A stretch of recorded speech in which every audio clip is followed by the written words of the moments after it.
এই নবীকে আমরা ভালোবাসতে রাজি আছি কিনা নাই? হাজারো ব্যথা বেদনার পরে ফিরে আসনি তুমি আপন ঘরে, দিনের আলোকে ছড়িয়ে দিতে চলে গেলে মদিনা মক্কা হতে।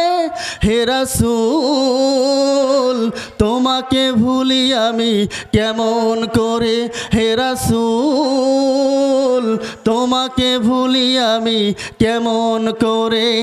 খেয়ে না খেয়ে দিন প্রচারের তরে নিজেকে দিয়ে বিলিয়ে, তাই ফেরে কাফেরেরা চিনল না সে আলো, দুষ্ট ছেলেদের পিছু দিল লিলিয়ে। পাথরের আঘাতে ক্ষত বিক্ষত হয়ে সারা শরীর থেকে রক্ত ঝরে। হে রাসূল তোমাকে ভুলি আমি কেমন করে, হে রাসূল তোমাকে ভুলি আমি কেমন করে। মারহাবা। এ রাসূলকে কি ভোলা যাবে? নবীজি আমার আপনার জন্য জন্মের পর থেকে 63 বছর কান্না করেছেন, উম্মতের চিন্তা করেছেন। আজ মদিনায় শুয়ে শুয়ে উম্মতের চিন্তা করে। কিয়ামতের ময়দানে যখন সমস্ত নবী রাসূল ইয়া নাফসি বলবে, আমার আপনার নবী সমস্ত কিছু ভুলে গিয়ে রব্বি হাবলি উম্মতি, উম্মতের চিন্তায় বিভোর থাকবে, ঠিক কিনা? এই নবীকে ভালোবাসার দরকার আছে কিনা নাই? বেশি না কম? আমরা যারা নবীকে ভালোবাসি দুহাত আল্লাহকে দেখে দেয়, লিল্লাহে তাকবীর, লিল্লাহে তাকবীর। নবীজির দুশমনেরা হুঁশিয়ার, সাবধান, বিশ্ব নবীর অপমানকে আমরা কখনো মেনে নেব না, ঠিক কিনা? যারা নবীর বিরুদ্ধে কথা বলবে, যারা আল্লাহর বিরুদ্ধে কথা বলবে, আমরা তাদের বিরুদ্ধে যাব কিনা? যাব না। কারণ আমরা দেখেছি অনেক মুসলমান নামধারী কিন্তু নবীকে নিয়ে কটূক্তি করে, ঠিক কিনা? আল্লাহর বিরোধিতা করে। আল্লাহর জমিনে আল্লাহর বিরুদ্ধে যারা কথা বলবে, আমরা আল্লাহর সৈনিক হয়ে তাদের বিরুদ্ধে লড়বো, ঠিক কিনা? যদি আমাদের জীবন যায় যাবে, কারণ আমাদের জীবনের বিনিময়ে আল্লাহ তাআলা কি দান করবেন? জান্নাত। আমরা সেই জান্নাত চাই, ঠিক কিনা? সম্মানিত মুআজ্জাজ মুহতারাম মুসলমান বন্ধুরা রে আমার, আল্লাহকে খুশি করলে, প্রশংসা করলে আল্লাহ খুশি হয়ে যায়। নবীর প্রশংসা, নবীর ওপর দরুদ ও সালাম পেশ করলে নবী রাজি হয়ে যায়। আমরা উম্মত হিসাবে, আল্লাহর গোলাম হিসাবে আল্লাহকে খুশি করতে চাই আর নবীকে রাজি করতে চাই। এই জন্য আল্লাহ তাআলার এই ইসলামে কোরআনের মাহফিল আমরা এসেছি, ঠিক কিনা? এই নবীকে কতটি ভালোবাসতে হবে, কেমন ভালোবাসতে হবে জানার দরকার আছে কিনা নাই? আমরা প্রথম হাদিস থেকে শুনব। নবীজি সাল্লাল্লাহু আলাইহি সাল্লাম বলেন, ওয়ান ইবনে আনাস রাদিয়াল্লাহু তাআলা আনহু قال النبي صلى الله عليه وسلم لا يؤمن أحدكم حتى أكون أحب إليه من والده وولده والناس أجمعين। الله أكبر।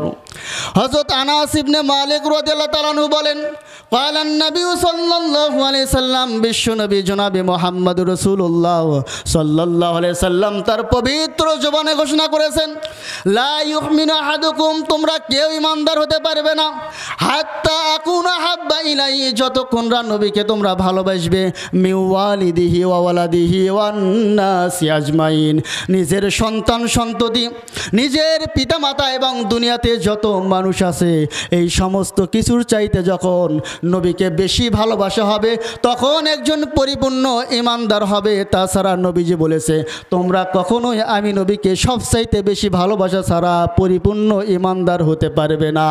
আমরা পরিপূর্ণ ঈমানদার হতে চাই কি না? আমরা 100% খাঁটি ঈমানদার হতে চাই। এর সত্য নবীজি বললেন, আমাকে ভালোবাসতে হবে। কেমন ভালোবাসা? নিজের সন্তানের চাইতেও। যদি আমরা অন্তরকে প্রশ্ন করি, আমি নবীকে কতটা ভালোবাসি, আমার সন্তানের চাইতেও কি আমি ভালোবাসি বেশি? তাহলে সন্তানকে যদি আমি ভালোবাসি এর চাইতেও নবীকে বেশি ভালোবাসতে হবে।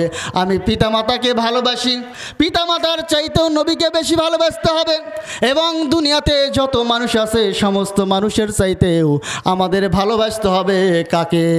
কথা বলি, আমাদের নবীকে ভালোবাসবে। কারণ কিয়ামতের ময়দানে পিতা সন্তান থেকে দূরে চলে যাবে, মা তার সন্তানের পরিচয় দেবে না, বন্ধু তার বন্ধুর পরিচয় দেবে না। এই মুহূর্তে একজন বান্দা একটা নেকির জন্য ছোটাছুটি করবে, বলবে দুনিয়াতে তোমার সাথে কত সময় ব্যয় করেছি, কত আড্ডা দিয়েছি, কত ঘোরাঘুরি করেছি, আজকে একটা নেকি শট পড়েছে, আমাকে নেকি দাও। বন্ধু বলবে আমি তোমাকে চিনি না, দুনিয়াতে কোনো বন্ধু আমার ছিল না। তাহলে বন্ধুকে মহব্বত করে লাভ আছে? মহব্বত করতে হবে কাকে? বন্ধু বানাইতে হবে রাসূলকে, বন্ধু বানাইতে হবে আল্লাহকে। মা সন্তানকে ভুলে যাবে, মা বলবে না না আমার কোনো সন্তান ছিল না, আজকে কোনো নেকি দেওয়া হবে না, আমি আমার চিন্তায় বিভোর। পিতা বলবে আমিও কোনো নেকি দিতে পারবো না, আমার কোনো সন্তান ছিল না। এই বিশ্বনবী কিয়ামতের ময়দানে সমস্ত উম্মতের জন্য কান্না করবে, রব্বি হাবলি উম্মতি, আমার উম্মতের কি হবে? বিশ্ব নবী উম্মতের চিন্তাই থাকবে। অন্য অন্য নবীরা উম্মতকে ভুলে যাবে, নিজের চিন্তা করবে, নিজের অপরাধের কথা স্বীকার করবে, মনে করবে যে আল্লাহ তাআলা আজ কিয়ামতের ময়দানে আমার সাথে কি ব্যবহার করে। একমাত্র আমাদের নবী উম্মতের চিন্তা করবে, উম্মতের জন্য কান্না করবে, উম্মতের জন্য সুপারিশ করবে। এই উম্মত হিসাবে আমাদের নবীকে বেশি চাইতে বেশি ভালোবাসার দরকার আছে কিনা নাই? তাহলে হাদিসের মাধ্যমে জানলাম আমাদের সবচাইতে বেশি ভালোবাসতে হবে কাকে? নবীকে। কিন্তু আমরা নবীকে ভালোবাসি, এগুলো একটু মিলেই। নবীকে ভালোবাসতে হলে নবী ভালোবাসতেন টুপিকে, ঠিক কিনা? তাহলে মাথায় টুপি দেওয়া আমাকে ভালোবাসতে হবে। নবী লম্বা জামা পরতেন, আমরা লম্বা জামা পরি না। যদি আমি নবীকে সত্যি সত্যি ভালোবাসি তাহলে লম্বা জামা আমাকে গায়ে দিতে হবে। নবীজির সুন্নতে দাড়ি ছিল, আমি যদি বলি আমি নবীজির আশিক, নবীজির পাগল, কিন্তু আমার মুখের দিকে তাকিয়ে যদি দেখা যায় আমার মুখে দাড়ি নাই, তাহলে আপনার স্লোগানের কোনো দাম নাই।